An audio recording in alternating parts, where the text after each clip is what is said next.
Good morning. Oh, y'all braved the rain. It's not too scary out there, is it? All right, good. My name is Lee. I have a few announcements for you as you're coming in this morning. It has been a fun and busy summer. I don't know about you, but I'm having a blast. Anybody else? Yes, good. Anybody get to be in the Americana parade last week? Well, I did. Me and about 20 other people carried some banners through the parade as a service to our community, and it was a lot of fun to see everybody out. So thank you to those who are volunteering with us and jumping in on some really crazy fun adventures like carrying parades and banners and that sort of thing. We really appreciate it.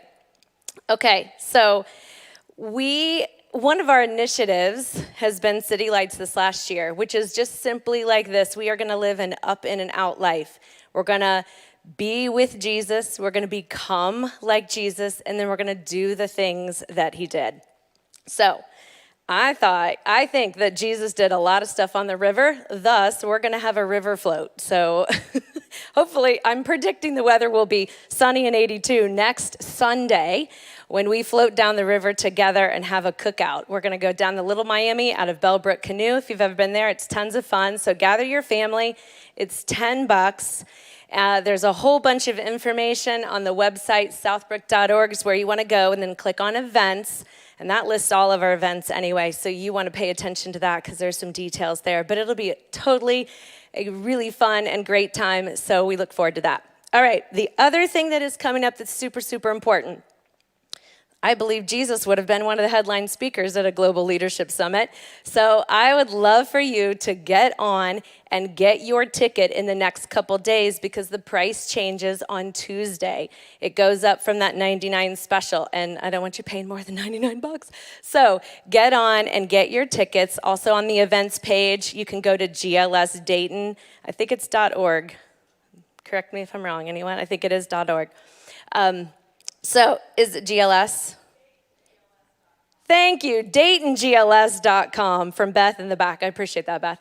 So the price changed Tuesday, so get your tickets before that. All right, also, Jesus had open hands for sure. And if we're also going to do what he did, we're going to serve the hurting in our community. And one of the ways that we have been doing that in this last year, well, really since like March of 2020, we have been serving hurting families through Southbrook Serves. And this is our initiative once a month that just provides a box of fresh groceries to hurting families. Now, I have good news and I have bad news. Want the bad news first? Sure. The bad news is last month, we did not have enough shoppers or food to provide for all of our families. I was pretty disappointed and sad, only because I have been wanting to grow that number. We started out with 10. We got all the way to like 56 at one point. We had to drop down to 53. But I'm going to try to make this really simple for everybody this month.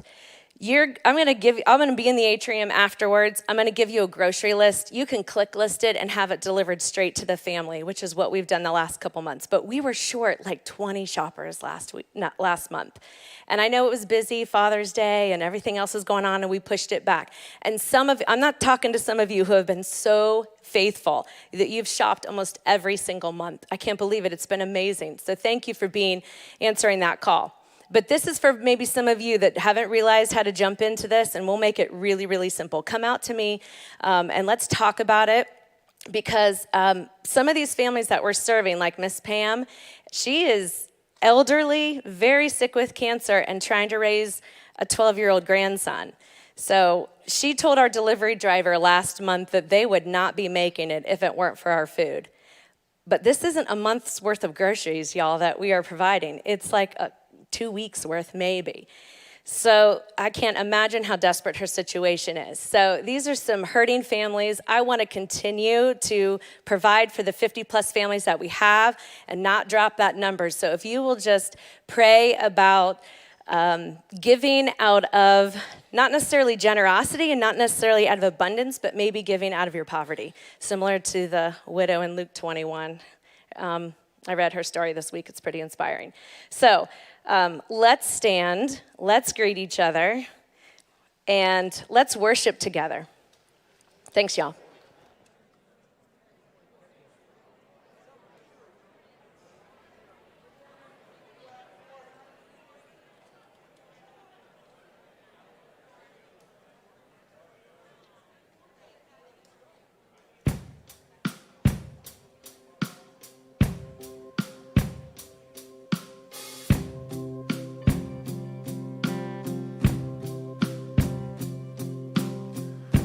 And I wanna move so you can move.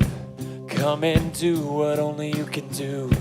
I wanna live in expectation of your kingdom breaking through.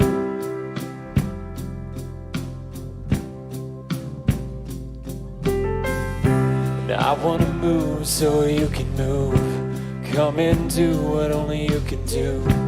I wanna live in expectation of your kingdom breaking through.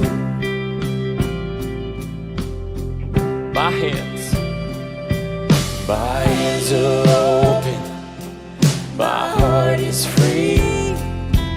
Open the heavens, rain down on me, fall down on me. My hands are open, my heart is free. Open the heavens, rain down on me, fall down on me.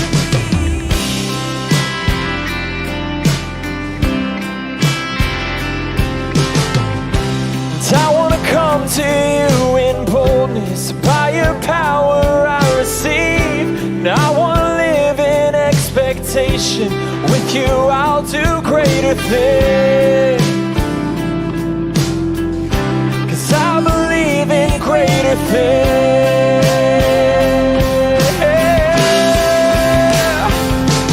My hands are open, my heart is free.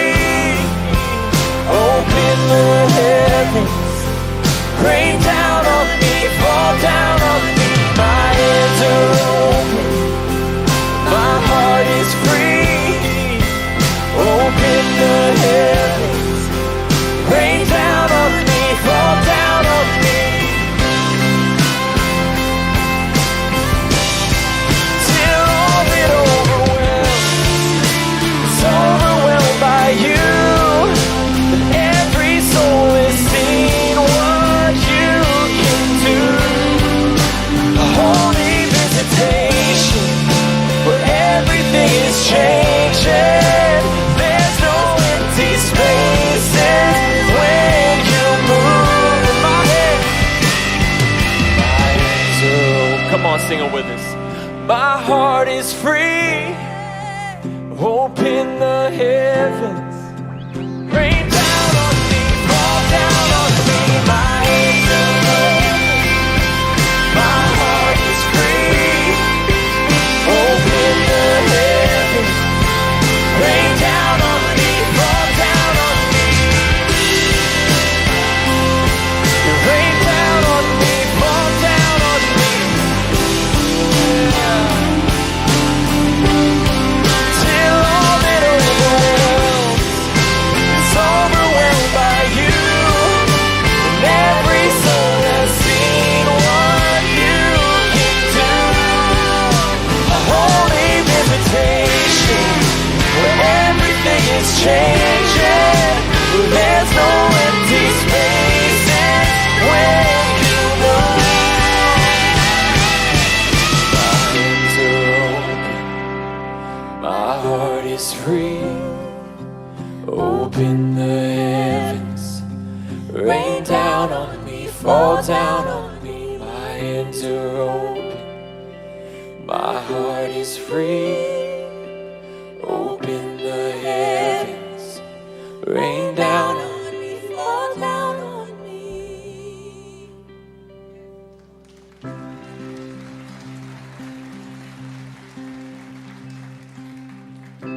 I could just sit and wait for all your goodness. Hope to feel your presence. I could just stay right where I am and hope to feel you. Hope to feel something again.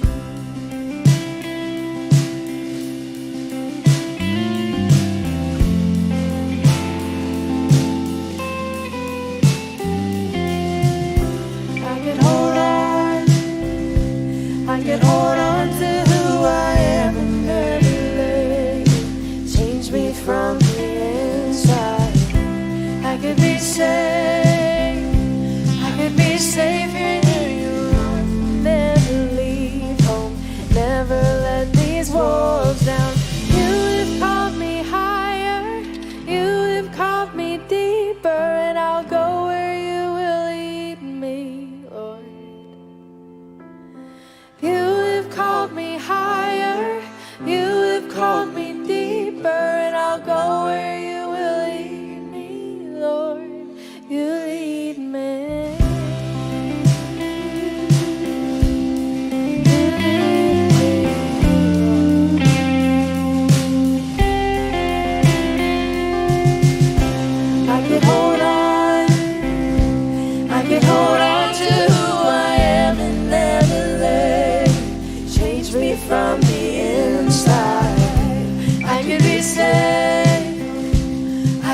safe here in your arms and never leave home. Never let these walls down. But you have called me higher, you have called me deeper, and I'll go where you will lead me, Lord. You have called me higher, you have called me deeper, and I'll go where you will lead me, Lord. You lead me. You lead me.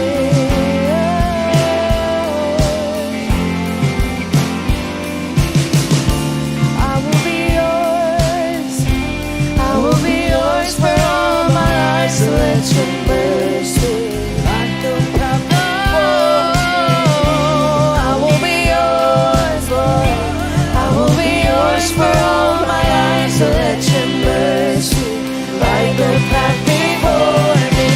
You have called me higher, you have called me deeper, and I'll go where you will lead me, Lord.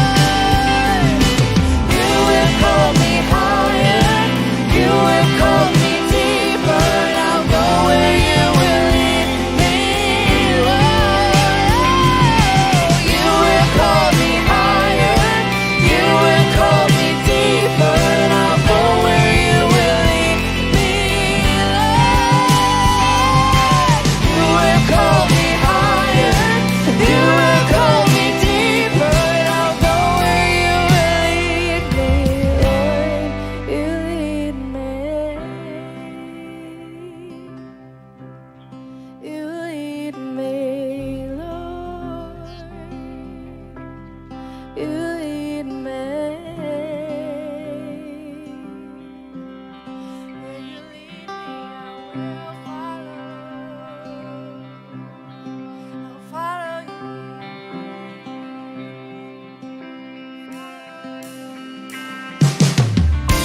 I will be yours. I will be yours. I will be yours for all my life. So let your mercy light the path before me.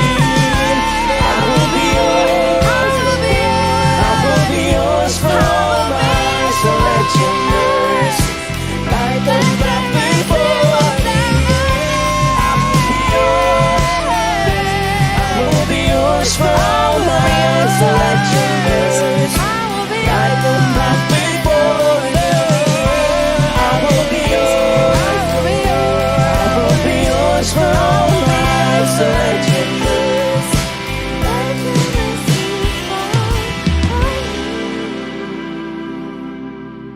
You can have a seat.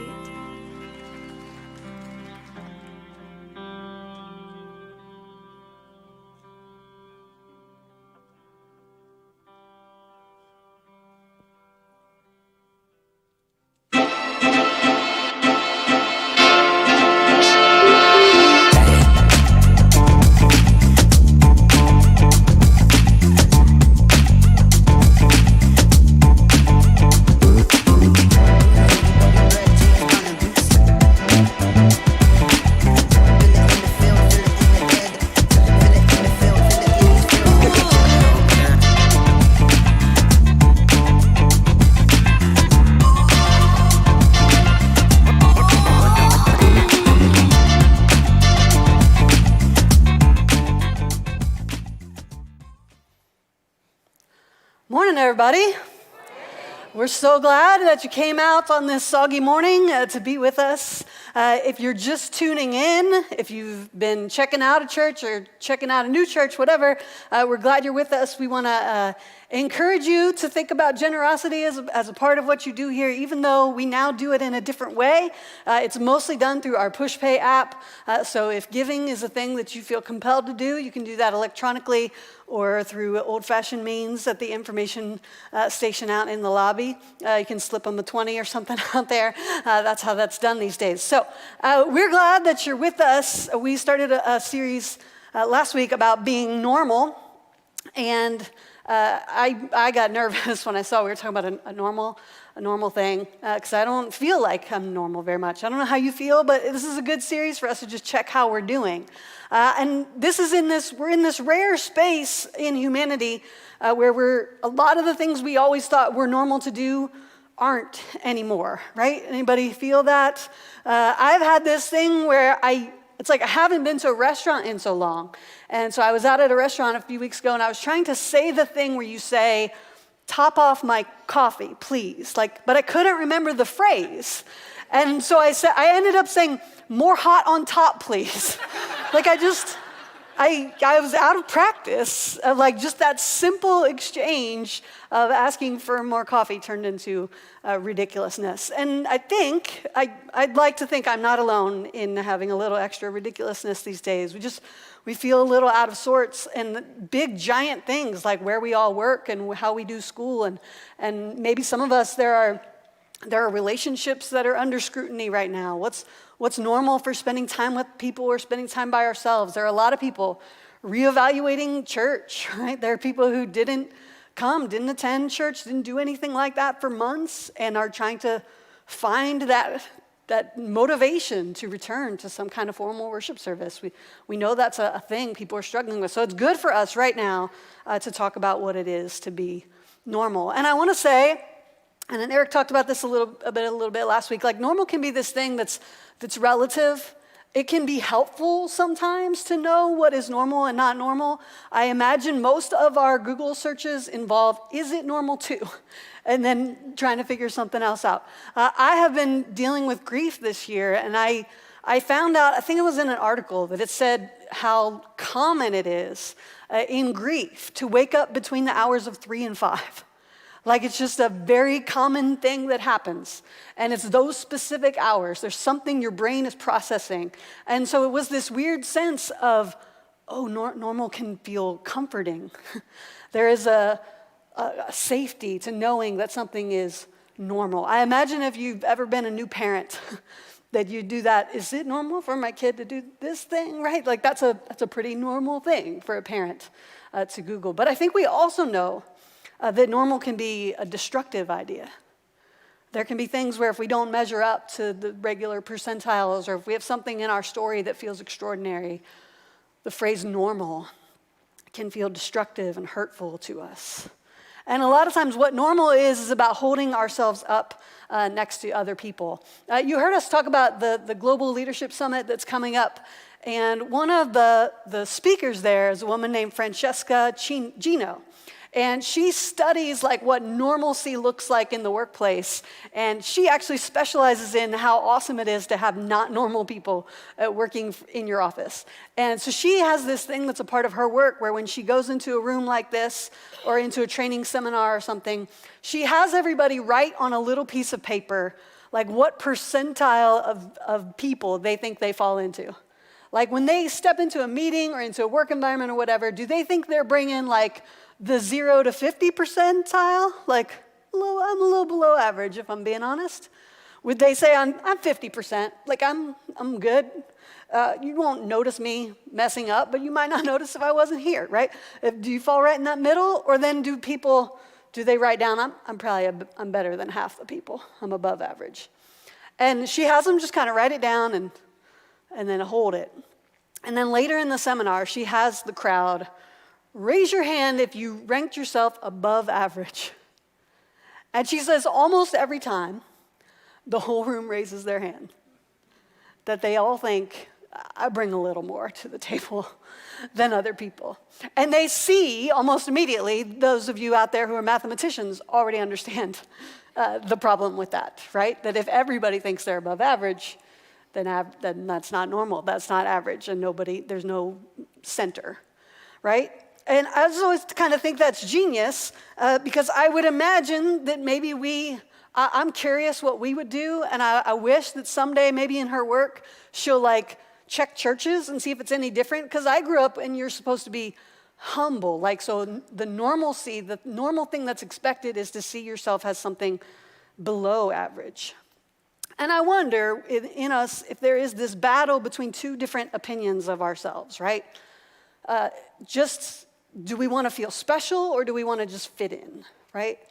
I feel in myself this constant battle. If you've ever been with us when we've talked about the Enneagram, it's this personality typing system where there's 9 different types of people. And we've done a whole series on this. It can be a really useful tool for understanding your internal motivations and struggles and failures and in talking to your family and what their different personalities might be. I fall on the Enneagram as a number 4, which means that I always want to be special. It means that as soon as everybody else liked Hootie and the Blowfish, I did not like Hootie and the Blowfish. I purposely wore my Dayton O t-shirt today because when you wear your Dayton t-shirt, almost 10 other people are gonna wear it. And so it feels like a thing to me of like, I'm gonna conform to the world for just a minute. And so I have this thing where I want to be special, I wanna stand out. But I also don't wanna stand out too much. Right? Most of us want to be just special enough. And Levi's going to talk about family next week. There are these things that we learn in our family that you then grow up and you figure out, oh, not everybody does that. Anybody have anything like that? Growing up in my family, if somebody like choked or something, you drank something and it went down the wrong pipe, my mom would say, grow so big. And you were supposed to grow so big. I thought growing up that was a thing everybody did. I thought it was like Gesundheit. Like when somebody sneezes, you say Gesundheit. I thought if somebody choked or was coughing or whatever, that all around the world people would say, grow so big. And it took me a while, like especially when I went to school and when I went to college and met people from all over the region to figure out, oh, that was just a thing my mom made up, right? That made me, it made me feel special for a little while, but it also made me feel like that middle schooler holding the tray in the middle of the room, like, oh, I'm weird. Not everybody does this when somebody's choking. A lot of people try to save them. And I say, grow so big.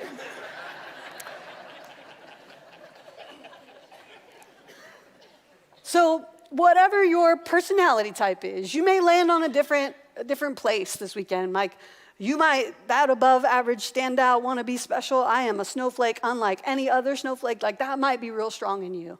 Or that thing of like feeling like an eternal middle schooler, like I never want to be super special. I don't want to be noticed. I just want to fit in. I want to keep going. Maybe that's inside of you. And if you grow up in the church at all, if you have a lot of Christian messaging in your life, right, both of these messages are conveyed to us. We are wretched and beloved. And if you're anything like me, it's hard to know if both of those can be true. It goes back even farther than us. There is an old Jewish teaching. I found this from a 19th century rabbi that everybody should have 2 pockets and they should have messages in their pockets. And that one of the messages should read, the world was made for you.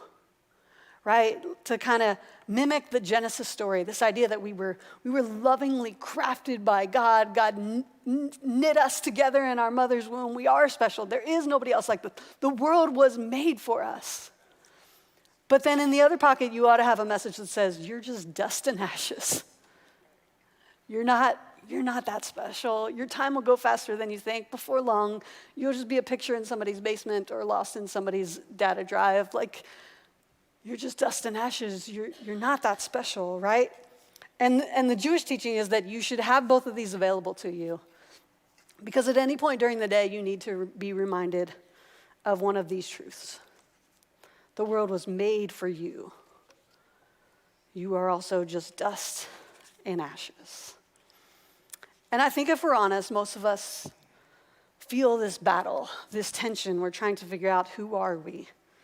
Are we below average, average, above average? And so this normal thing can be destructive or it can be comforting.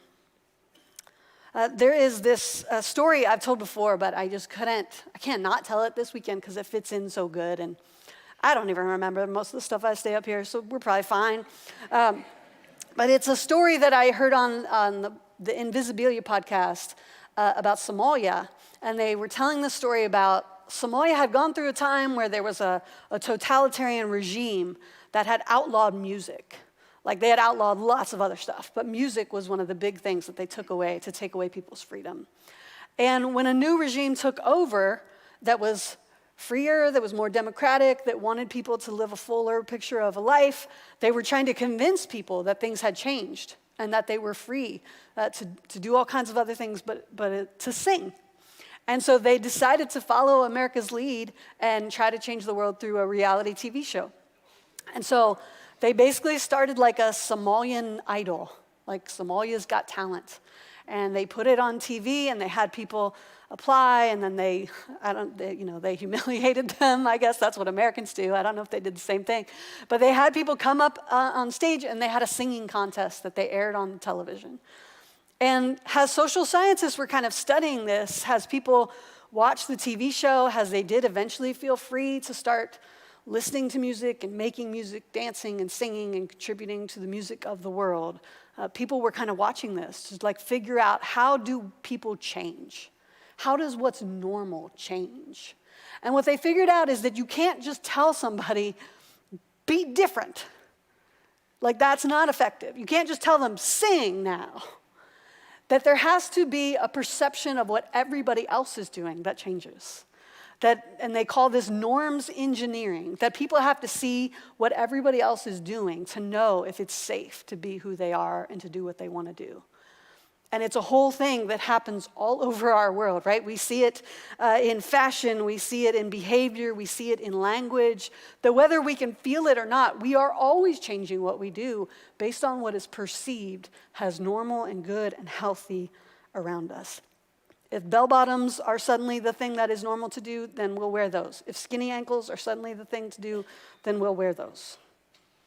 If cruelty is suddenly what everybody's doing, then we'll do that. There's even this phrase right now, because we've become more aware of this, right? We've become more aware of this, so we've developed a verb around it, right? We say normalize something. And sometimes the things we want to normalize are really good things, like normalize eating your dessert before dinner, right? You heard right? They're good things that we're all trying to normalize, right? I've heard it a lot, like normalize going to therapy. There are mental health issues that we're paying much better attention to right now, so we're normalizing them. There are probably some things that may end up not sticking or that may end up being destructive that we're right now normalizing. What's certain is that normal shifts and changes all the time. And that we're in a moment right now when a bunch of things are normalizing, are changing. And so I want us to call us back to another moment when everything was up for grabs, when what was normal was completely shifting. I think there are times when we get together, and the most helpful thing we could do in this room together is to just sit with the stories of Jesus. Because what Jesus was doing was norms engineering. He was going around in his society, and whatever people were deeming sort of normal, he was holding it up to the light of who God is and trying to decide if that was the way that society should still work. And very often, he was carrying two messages in his pockets. There were people who very much needed to hear from Jesus, the world was made for you. And then there were people who needed to hear from Jesus, you're dust and ashes. And so I want us to look at some of these stories. I'm going to go to one of my home bases. When it comes to reading the Gospels, I very often go to Luke first, just because I really love the way Luke writes. I think he was a pretty smart just writer of stories, and so I go to his Gospel very often. Just in one chapter, I want us to look at a few stories of the way Jesus shifted what was normal. And so in Luke 8, there are several stories that happen in a row. It's either just a really busy season for Jesus or just one of those long days, or just Luke tells it like it all happened at once. I don't know, but there are several stories that happen in a row where what's normal is challenged. And one of the first stories is Jesus comes across a man who it says has been possessed by all kinds of evil. And that has made it so that the world has kind of put him outside. Right? They've set him aside. You are going to sit outside. And Jesus comes up to this man who is evil. And I think we have to say that what's normal for us to do when there is a man or a woman, anybody who is showing evil, that our normal response is to show them evil back. Right? It's to isolate them. It's to call them names. It's to run away from them. But what Jesus does instead is that he goes up to the man and he says, "What's your name?" which is a remarkable thing to do when somebody is showing you a whole bunch of evil.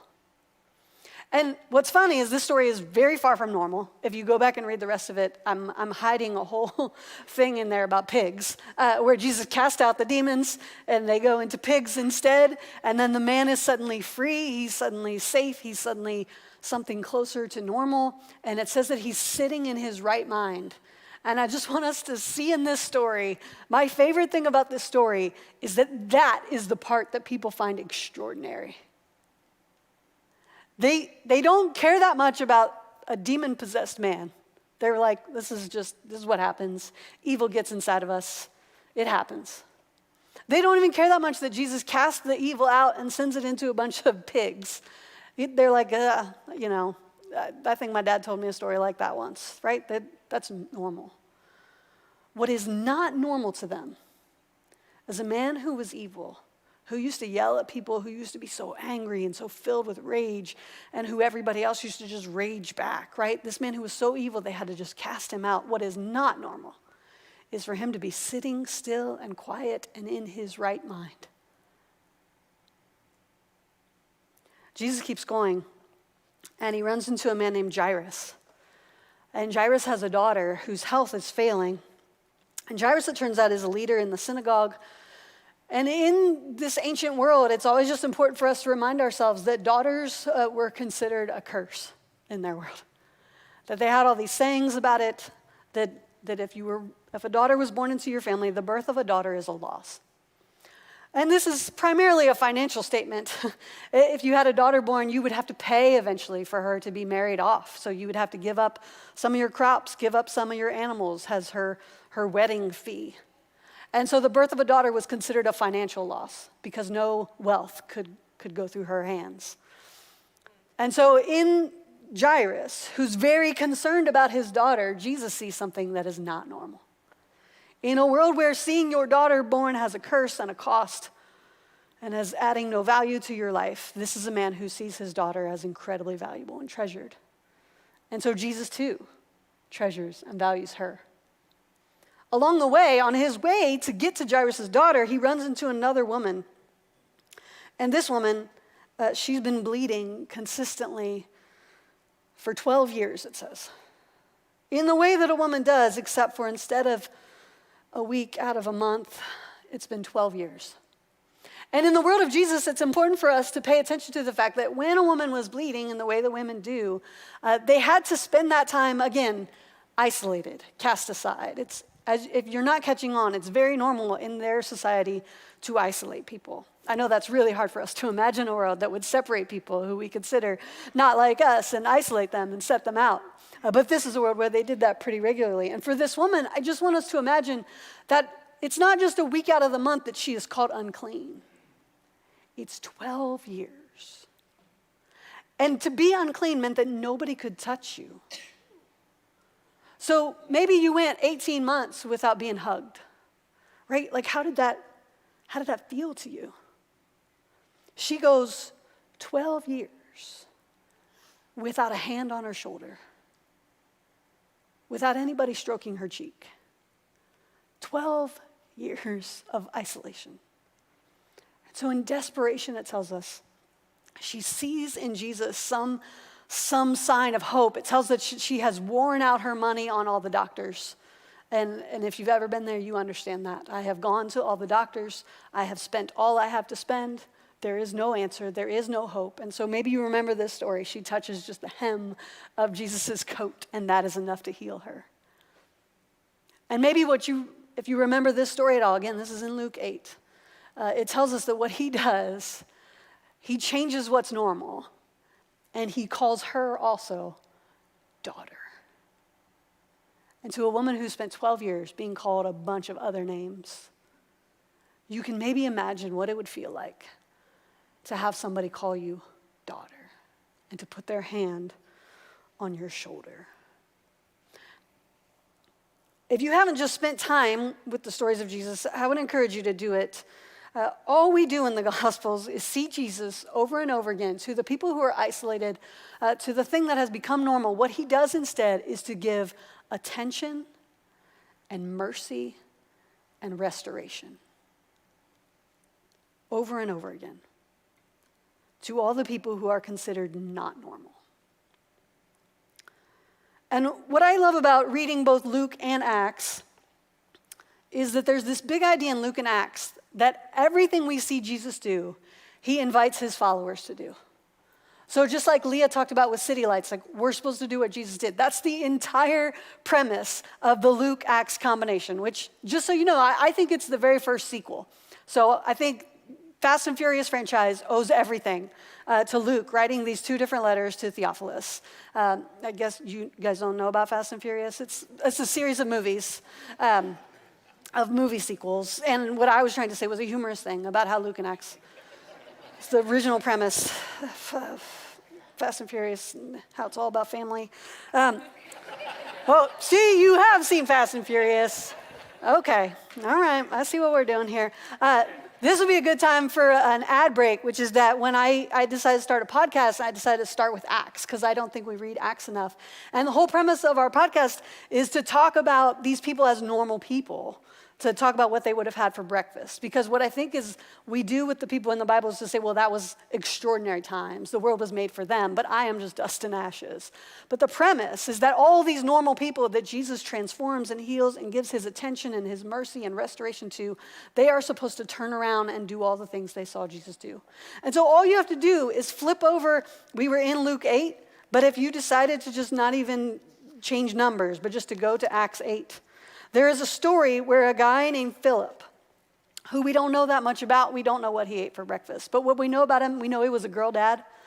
We know he had 4 daughters who could prophesy, which is a pretty powerful thing for 4 daughters to do. In that time, we know he had 4 daughters who prophesied, and we know he made the disciple B team.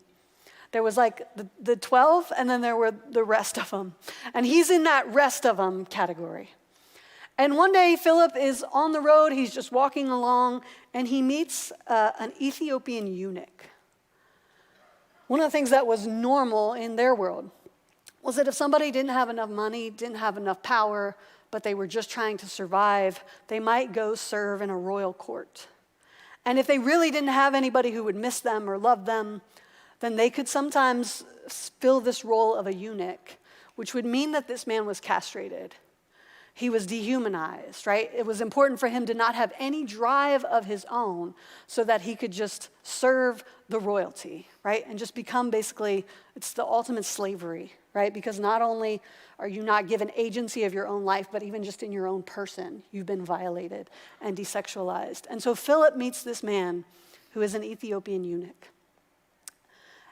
And the normal thing, if you were going to pass a eunuch on the street, would be that you couldn't even really look at their shame.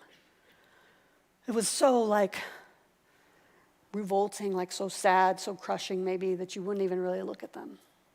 But Philip walks by this eunuch and he looks close enough and he gets close enough to see that the eunuch is actually reading a text from Isaiah that's about a servant who's been shamed and abused and wounded.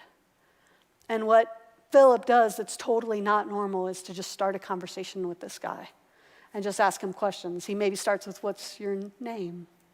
Like he saw Jesus do with the people who were considered evil and less than.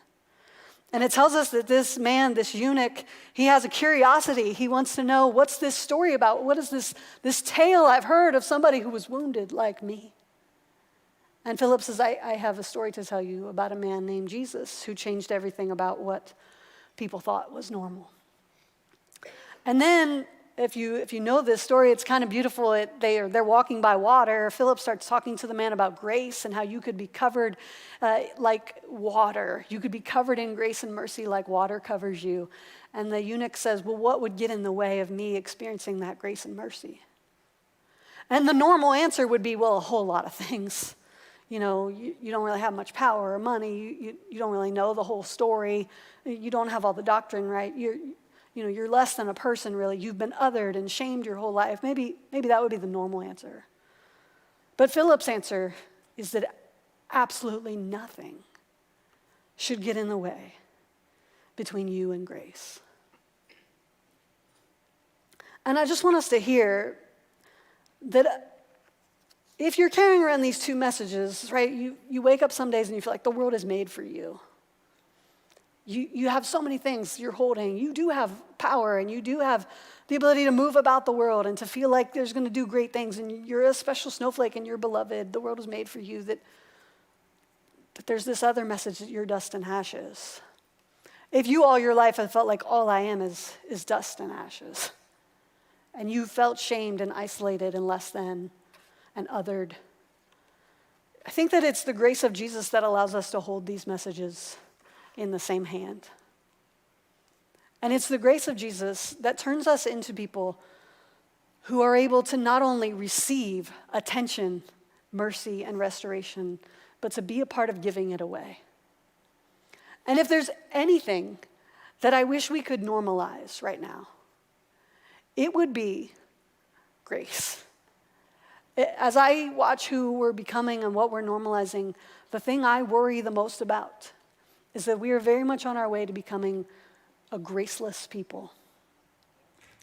And I worry deeply that the people who are bearing the name of Jesus will forget that he was a man who called the bleeding woman daughter, that he was a man who asked the evil, possessed man, he just said, "What's your name?" I worry that we'll forget how much he valued Jairus' daughter. And I worry that we'll forget that he invited all of his followers to keep doing this same thing. And I worry that we'll forget that the way the whole world was changed was through mercy. Amen. And through the attention of God and through the restoration of God. I want to invite us to just sit with this for a while. So we're going to pray.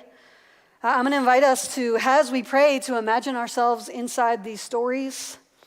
Maybe that dust and ashes message is strong and we hold it most of the time. Maybe we need to hear the other one. But I want us to also hear that the world was made for us to move around in and extend grace in. So we'll imagine ourselves in the place of Jesus as we pray too. And then we're going to hear, it's always good to seal the truth with music. So we'll listen to a song about the character of Jesus together. Let's pray.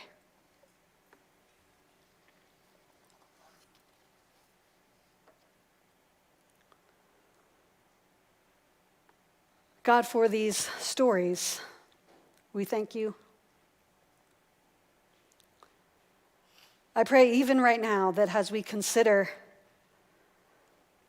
this man who was called Legion, who had so many evils inside of him, he couldn't even come up with one name.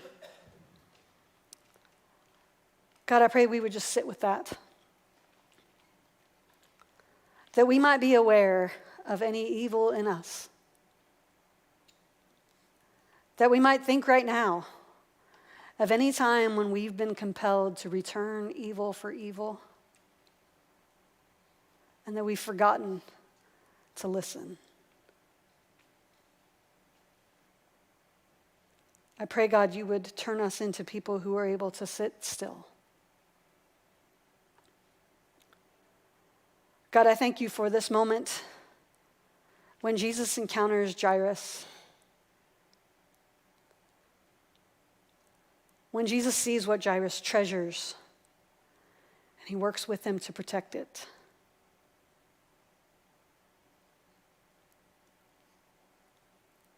If we have ever felt unvaluable, if we've ever felt like we were only a curse and we were only a loss,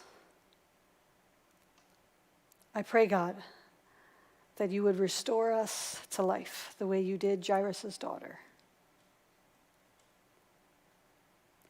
God, for this holy moment when the bleeding woman's hand touches your powerful cloak, help us to understand exactly how lost and afraid she was, so that we can know how powerful it is to be called your child.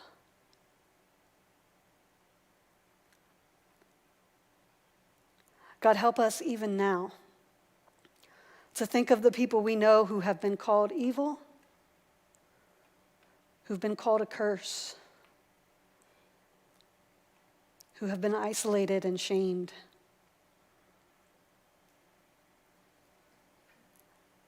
God, help us to see and to hear their wounds the way you do. Help us even now to know what it is to walk through the world like Jesus walked through the world. Help us to know what it might mean that in all of our dustiness, we are yours.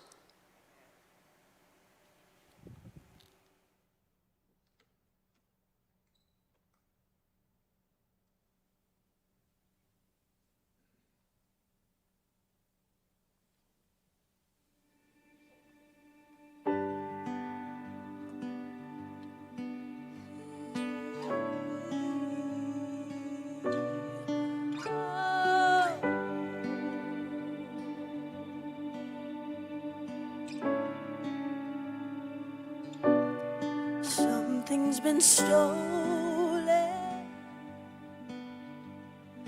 under the weight of the curse. You've been broken.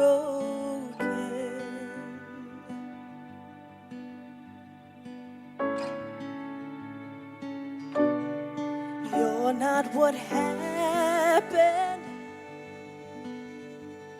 You're more than the shame you were recklessly given.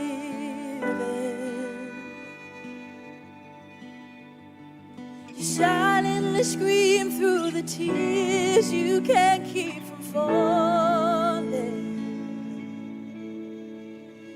wishing they poured out enough to break through the hurting. Jesus runs after the broken ones, weeping with those who weep, crowns them with purity, and years of shame shatter in Jesus' name. You can't shake the feeling. He's not in a rush. He has time for your healing.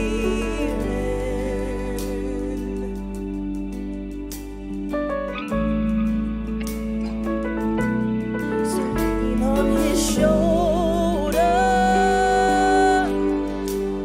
It's never too late and your story's not over. You wish you could go back in time, rewrite your own ending. Then you find faith to believe it's just the beginning.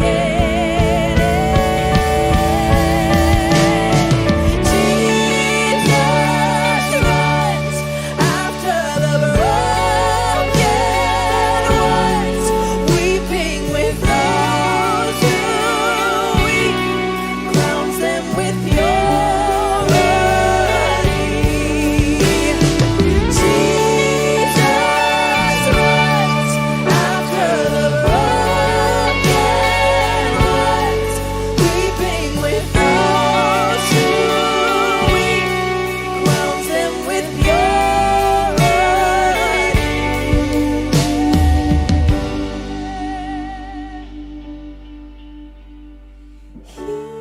He is here, and He has time to take what's wrong and make it right.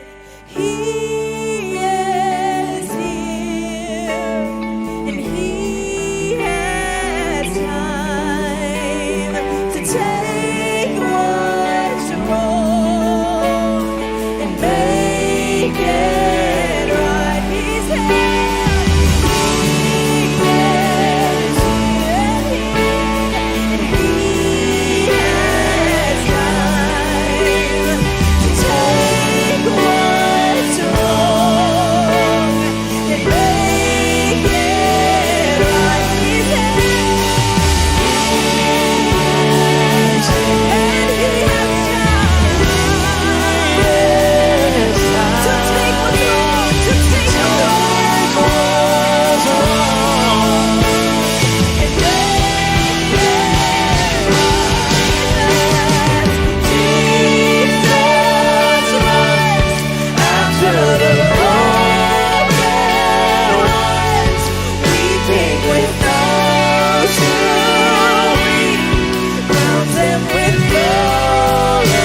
chosen. I am chosen, not forsaken. I am who you say I am. Who you say I am. Not against me.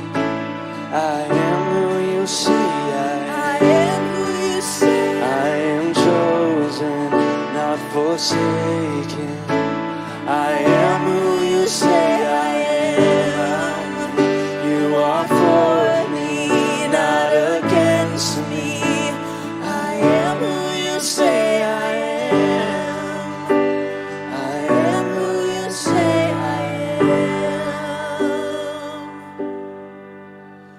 Who the sun sets free, oh, is free indeed. I'm a child of God, yes I am. In my Father's house, there's a place for me. I'm a child of God. I'm a child of God. Yes, I am.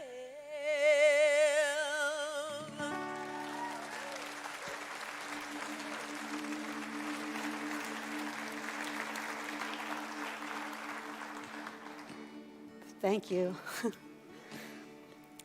I hope we hear the title of that song is He Has Time. He's got time. So you don't have to rush out of here. I hope you feel like you just got all this grace in your hands and you just got to give it away. Let's pray together. God, for this good truth that we can barely handle, we thank you. God, in this moment, I hope everybody here and everybody listening hears that they are yours. And that as we leave and we see all these people turning in front of us and in front of us in line, all these people in our way, all these people who are not the same as us, God, I pray that we hear this deep truth that they are your children too. God, help us to keep making your family bigger and to keep pulling up more chairs at the table. Help us to sit with this good truth of Jesus today. And for all the time you give us, we thank you. Amen. Go in peace.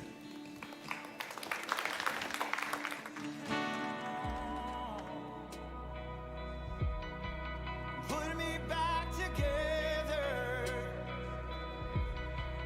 Every desire is now satisfied here in your love. Hey. Oh, there's nothing better than you. There's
sparrow's not worried about tomorrow or the troubles to come. The lily's not thinking about the seasons, the drought or the flood. The tree that's planted by the water isn't fazed by the fire. So why should I be? 'Cause you take good care of me. You take good care of me. You know what I need before I even ask a thing. And you hold me in your hands with the kindness that never ends.